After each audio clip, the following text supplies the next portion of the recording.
everyone, this is Ankita. Welcome back to my channel Ankita Negi Classes. So student, आज हम class 10th का science का chapter number 4 carbon and its compound को continue करेंगे। अभी तक हमने कार्बन के बारे में समझा था और बॉन्ड्स वगैरह के बारे में पढ़ा था।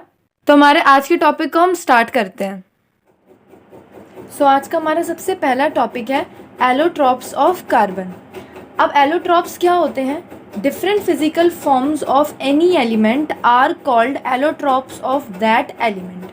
ठीक है, यानी अगर मैं आपको सिंपल सा बोलूँ, यानी कोई एलिमेंट वो दूसरे अदर फॉर्म्स में क्या करे, एग्जिस्ट करे और उनकी फिजिकल प्रॉपर्टीज़ जो वो अलग हो बट केमिकल प्रॉपर्टीज़ जो वो सेम हो। यानी देखने में आपको लगेंगे तो बहुत अलग अलग हैं, लेकिन उनकी केमिकल प्रॉपर्टीज़ जो रहेंगी वो सेम होंगी, उन्हें हम बोलते हैं एलोट्रॉप्स। इस चैप्टर में हमको कार्बन के दो एलोट्रॉप्स के बारे में पढ़ना है, जो कि है डायमंड और ग्रेफाइट। सबसे पहले अगर हम बात करते हैं डायमंड की सबसे पहली प्रॉपर्टी है वेरी हार्ड इन नेचर।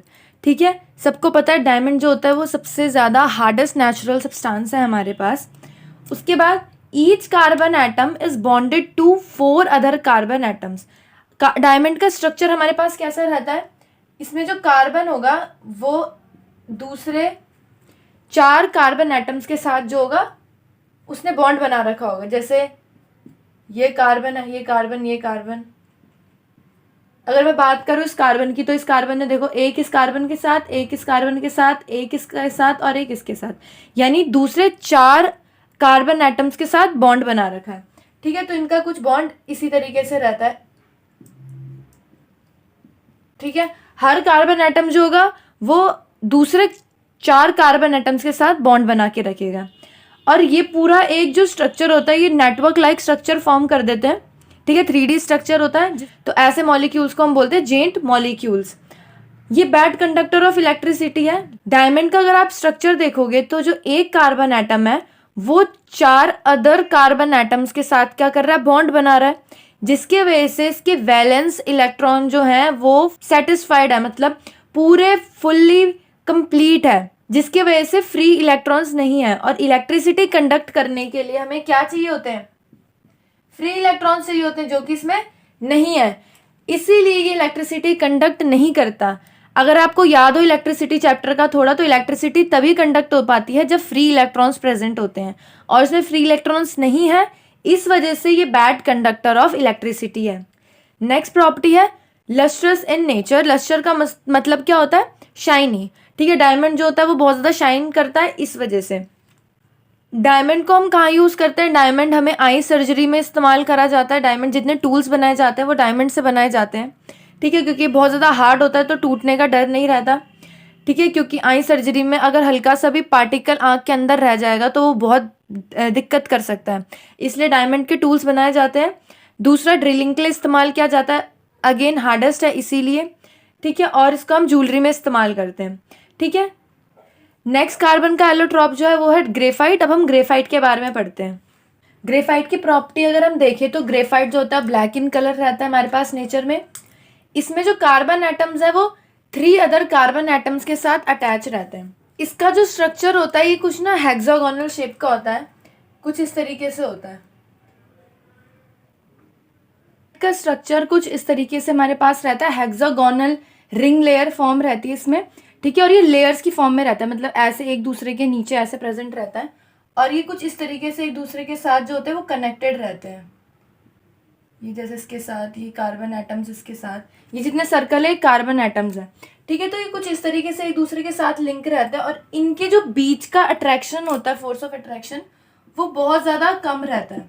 ठीक है, लिखा भी है यहाँ पे ईच लेयर है वीक फोर्स ऑफ अट्रैक्शन, यानी एक लेयर का दूसरी लेयर के साथ जो कनेक्शन रहेगा वो बहुत ज़्यादा वीक रहता है।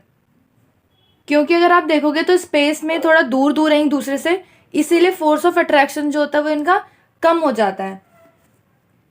और अगर आप देखो तो हर एक कार्बन एटम 3 कार्बन एटम के साथ लिंक है। जैसे अगर आप बात करो इस वाले कार्बन एटम की, तो ये वाला कार्बन एटम इस वाले के साथ लिंक है, इस वाले के साथ लिंक है और इस वाले के साथ लिंक है। ठीक है, 3 के साथ लिंक रहता है, और इसमें एक डबल बॉन्ड प्रेजेंट रहता है, जिसके वजह से ये अपनी वैलेंसी को कंप्लीट कर पाते हैं।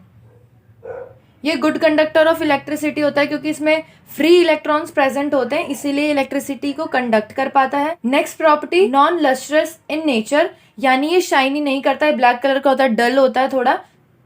अगर बात करें यूजेस ऑफ ग्रेफाइट की, तो ग्रेफाइट जो होता है पेंसिल बनाने के लिए यूज़ किया जाता है, इलेक्ट्रोड्स बनाने के काम आता है। एनोड कैथोड जो होते हैं इलेक्ट्रोड हमारे पास सेल में इस्तेमाल होता है। ठीक है, ये कुछ इनकी प्रॉपर्टीज थी। अब अगर आप देखा होगा आपने तो डायमंड और ग्रेफाइट ये दोनों ही दिखने में एक दूसरे से बहुत ज़्यादा डिफरेंट है, यानी इनकी जो फिजिकल प्रॉपर्टीज है वो बहुत ज़्यादा डिफरेंट है। जो हमारे पास डायमंड था वो बहुत ज़्यादा हार्ड था, ठीक है, और जो हमारे पास ग्रेफाइट होता है ये कैसा होता है, ये सॉफ्ट होता है। ठीक है, ये अगर आप इसको हल्का सा भी थोड़ा सा ही प्रेशर दोगे तो ये बहुत पाउडर फॉर्म में कन्वर्ट हो जाता है। तो वो बहुत ज़्यादा हार्ड है डायमंड, और ग्रेफाइट वहीं पे बहुत ज़्यादा सॉफ्ट है। दूसरा, उसमें शाइन है, इसमें शाइन नहीं है।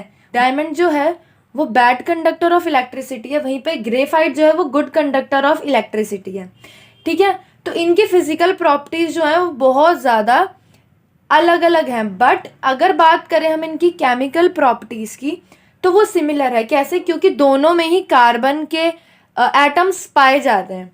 ठीक है, जिसके वजह से हम इनको बोलते हैं एलोट्रॉप्स ऑफ कार्बन, यानी कि कार्बन इनके अंदर प्रेजेंट रह गए, तो जिस वजह से इनकी केमिकल प्रॉपर्टीज जो होंगी वो सेम हो जाएंगी, बट इनकी फिजिकल प्रॉपर्टीज जो होंगी यानी दिखने में ये बहुत ज़्यादा डिफरेंट लगेंगे। और इनकी फिजिकल प्रॉपर्टीज किस वजह से चेंज रहती है? ऑब्वियसली इनके स्ट्रक्चर की वजह से। एक जो है वो 4 कार्बन एटम्स के साथ अटैच है, और वहीं पे ग्रेफाइट जो है वो 3 कार्बन एटम्स के साथ अटैच है। ठीक है, तो इनके स्ट्रक्चर चेंज होने की वजह से इनकी जो फिजिकल प्रॉपर्टीज हैं वो चेंज हो जाती हैं, बट केमिकल प्रॉपर्टीज सिमिलर रहती हैं। इसमें हमारे पास एक छोटा सा आपको एक अपनी, अगर आपने एनसीईआरटी में देखा होगा, आपको एक थर्ड फॉर्म दे रखी है। मेनली इसमें एक डायमंड और ग्रेफाइट ही है, बट आपको एनसीईआरटी में एक थर्ड फॉर्म दे रखी है, फुलरीन।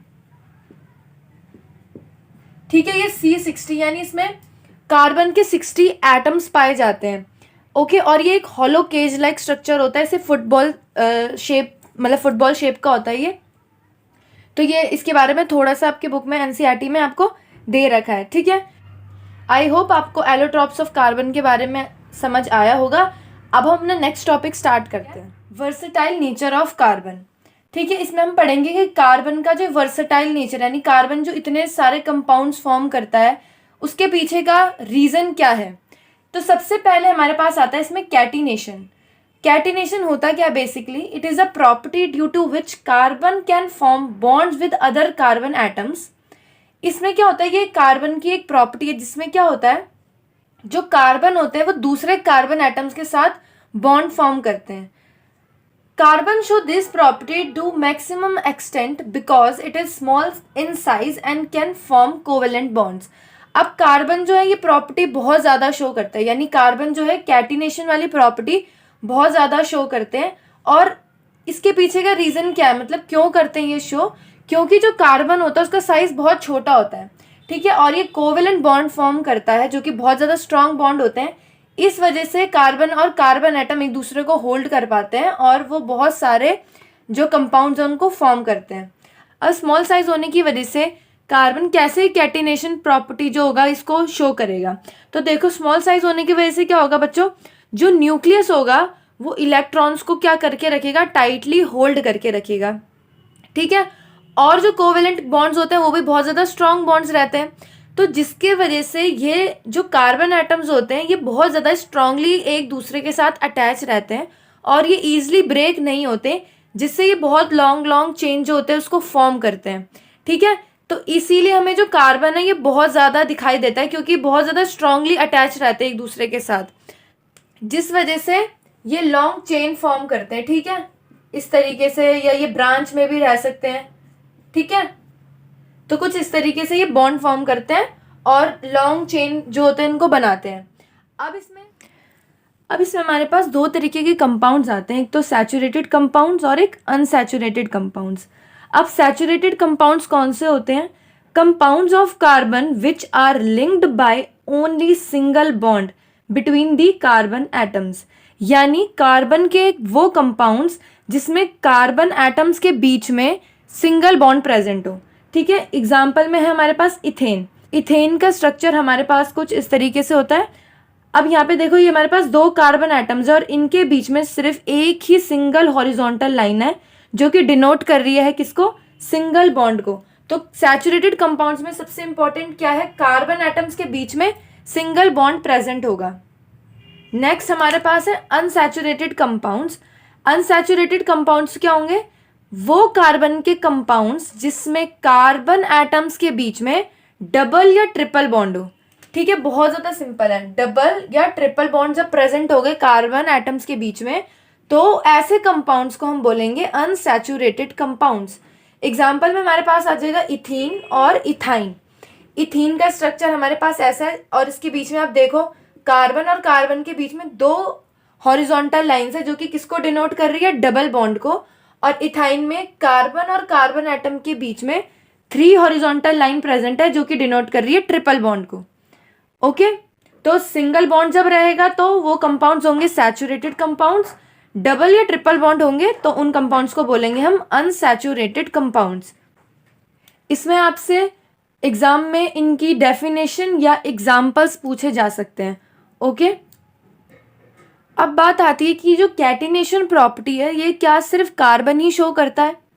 ठीक है, कार्बन के अलावा हमारे पास सिलिकॉन जो है वो भी ये प्रॉपर्टी शो करता है।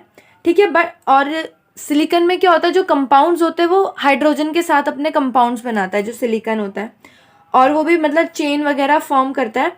पर जो उसमें कंपाउंड्स वो फॉर्म करता है वो बहुत ज़्यादा रिएक्टिव हो जाते हैं। ठीक है, लेकिन कार्बन में क्या है, कार्बन जो है वो स्ट्रॉन्ग बॉन्ड बनाता है और बहुत स्टेबल रहता है। ठीक है, जिस वजह से ये कार्बन जो है वो इस प्रॉपर्टी को ज़्यादा अच्छे से शो करता है। ओके, अब हमारे पास इसमें एक नेक्स्ट प्रॉपर्टी, अब हम उसको पढ़ते हैं। कैटिनेशन के बाद कौन सी ऐसी प्रॉपर्टी है जो कार्बन को वर्सेटाइल बनाती है, तो वो है हमारे पास टेट्रावैलेंसी ऑफ कार्बन। जो हमारी सबसे पहली वीडियो थी इस चैप्टर पे, उसमें हमने कार्बन की वैलेंसी के बारे में पढ़ा था। ठीक है, कार्बन का एटॉमिक नंबर कितना होता है, 6। ठीक है, कार्बन का एटॉमिक नंबर 6 होता है। अगर हम इसकी इलेक्ट्रॉनिक कॉन्फ़िगरेशन करेंगे तो ये हो जाएगी क्या, 2,4। और जो कार्बन के आउटर मोस्ट शेल में कितने इलेक्ट्रॉन प्रेजेंट होते हैं, 4 इलेक्ट्रॉन्स प्रेजेंट रहते हैं। और जो भी आउटर मोस्ट शेल में हमारे पास इलेक्ट्रॉन प्रेजेंट होते हैं उनको हम बोलते हैं वैलेंस इलेक्ट्रॉन। यानी कार्बन के पास 4 वैलेंस इलेक्ट्रॉन्स हैं। ठीक है, अब हमने उसमें देखा था कि जो कार्बन होता है ना तो वो अपने इलेक्ट्रॉन्स को गेन करता है ना वो इलेक्ट्रॉन लूज करता है, वो अपने इलेक्ट्रॉन्स को शेयर करता है अदर कार्बन एटम्स के साथ या दूसरे एलिमेंट्स के साथ, जैसे कि oxygen, hydrogen, nitrogen, sulphur and halogens. Halogens क्या होते हैं, अगर आपने पीरियोडिक क्लासिफिकेशन पढ़ा होगा तो आपने उसमें जो पीरियोडिक टेबल होता है उसमें जो ग्रुप नंबर 17 होता है जिसमें हमारे पास फ्लोरीन, क्लोरीन, ब्रोमीन, आयोडीन ये सारे होते हैं, इनको हम बोलते हैं हेलोजन। ठीक है, तो जो पीरियोडिक टेबल है उसका ग्रुप नंबर 17 में जितने भी होते हैं हमारे पास एलिमेंट्स वो हेलोजेंस होते हैं। अब जो कार्बन बॉन्ड फॉर्म करता है वो क्या होते हैं, बहुत ज़्यादा स्ट्रांग होते हैं, जिनकी वजह से जो कंपाउंड होते हैं वो स्टेबल होते हैं।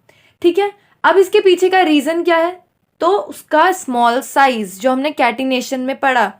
कार्बन के स्मॉल साइज होने की वजह से न्यूक्लियस जो होता है वो इलेक्ट्रॉन को स्ट्रांगली होल्ड कर पाता है, जिसकी वजह से जो एलिमेंट होते हैं वो ब्रेक नहीं होते ईजिली और कंपाउंड जो होता है वो बहुत ज़्यादा स्टेबल फॉर्म होता है। ठीक है, तो जो रीज़न रहेगा वो क्या होगा, इसका स्मॉल साइज। इसके स्मॉल साइज होने की वजह से ये दूसरे कार्बन एटम्स के साथ क्या करता है, स्ट्रॉन्ग बॉन्ड फॉर्म करता है, जिसे हम कैटिनेशन प्रॉपर्टी कहते हैं। कार्बन के अलावा ये दूसरे अदर एलिमेंट्स के साथ भी स्ट्रॉन्ग बॉन्ड फॉर्म करता है। ठीक है, just because of their small size. ठीक है, तो ये बहुत ज़्यादा इंपॉर्टेंट है, इस चीज़ को ध्यान रखना। दोनों कैटिनेशन में भी और टेट्रावैलेंसी में जो रीज़न रहा है वो हमारा कार्बन का स्मॉल साइज ही रहा है।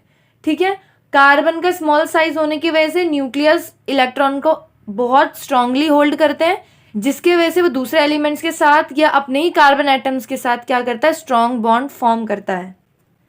सो इसी के साथ हम वीडियो का एंड करते हैं। आई होप आज जितने भी टॉपिक्स हुए आपको वो अच्छे से समझ आए होंगे। अगर आपको वीडियो अच्छी लगी तो प्लीज़ वीडियो को लाइक करें, शेयर करें, कमेंट करके मुझे ज़रूर बताएं। और अगर आपको कोई डाउट हो तो आप कमेंट में पूछ सकते हैं। और अगर आप चैनल पर नए हैं तो प्लीज़ चैनल को सब्सक्राइब करें और बेल आइकन को प्रेस करें। मिलते हैं नेक्स्ट वीडियो में। Till then take care.